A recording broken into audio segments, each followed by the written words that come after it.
Hello there. We really now have no choice. The UK must release itself from the grip of this increasingly hostile court.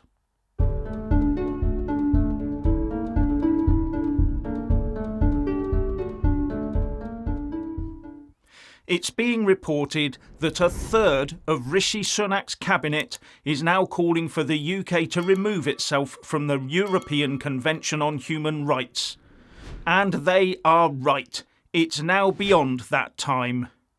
And the usual suspects are up in arms at the proposal, saying we'll end up with no rights at all and join Russia and Belarus.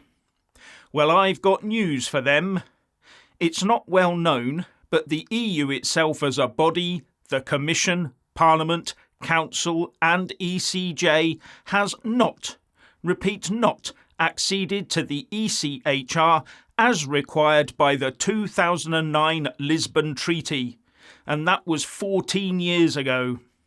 That therefore puts the EU itself, not the member states, that puts the EU in the same bracket as Russia and Belarus.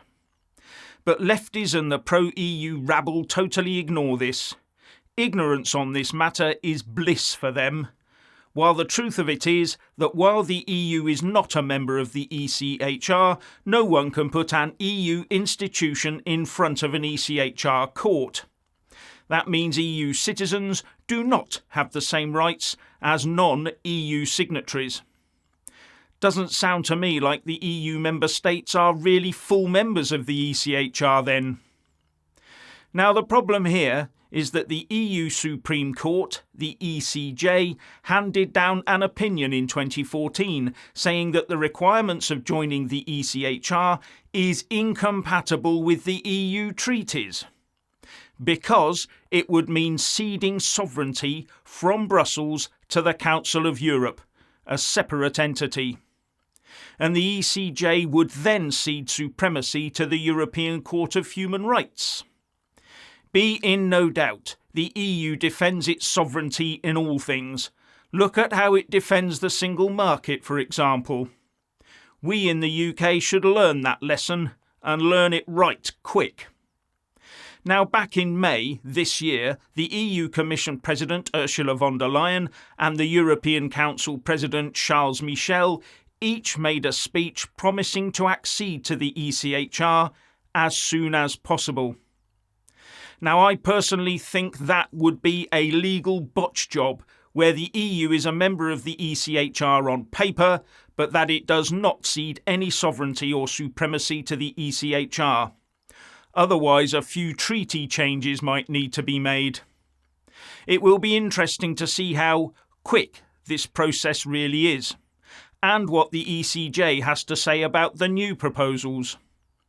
Or is it just a political placeholder to maintain the status quo for as long as possible? But we in the UK, as ever, went one further than everyone else. We basically enshrined the ECHR into UK law via the 1998 Human Rights Act, and then put a device in place to make it politically harder to change it. That's the requirement that every new bill put before Parliament has to say on the face of it whether or not it is compliant with the ECHR. And you may have seen the furore recently when one bill put before Parliament said it was not compatible with the ECHR. And every bill put forward to try and change anything on human rights is howled down as incompatible, even if it does state on the face of the bill that it is compatible. What I want to see is a statement that the bill is compatible with the majority view of the people of the UK, not a compatibility with a minority only and an overseas court. Now, the ECHR and the Human Rights Act, as interpreted by our legal system, that's the woke lawyers and judges, is facilitating and encouraging people traffickers. It is encouraging people to place themselves in extreme danger to get here. In most cases, it prevents deportation of some very unsavoury types, as well as forcing the taxpayer to pay for many people who are not running from immediate danger, but towards what they see as El Dorado. This cannot be right. It must end. And the only way to end it is to leave the ECHR and take back the power to deal properly with the criminally minded and those that take advantage of us. And no, it won't mean we lose our human rights. It would mean we decide what those rights are here in the UK. Now, under English-based law, a person can do as they please as long as it is not prohibited by law. And trying to use statute to lay down a Bill of Rights is not ideal, because future parliaments can change it.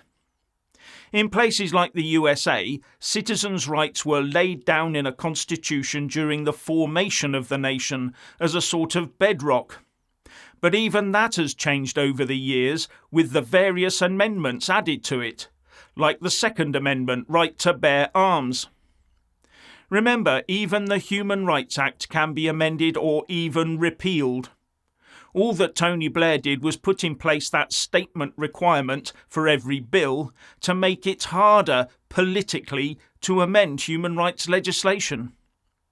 But Blair himself was stung by his own human rights legislation back in 2006.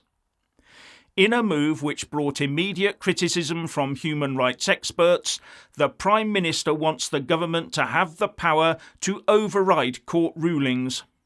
The move comes only days after Blair criticised a senior judge for preventing the deportation of 9 Afghan refugees who hijacked a plane to Britain.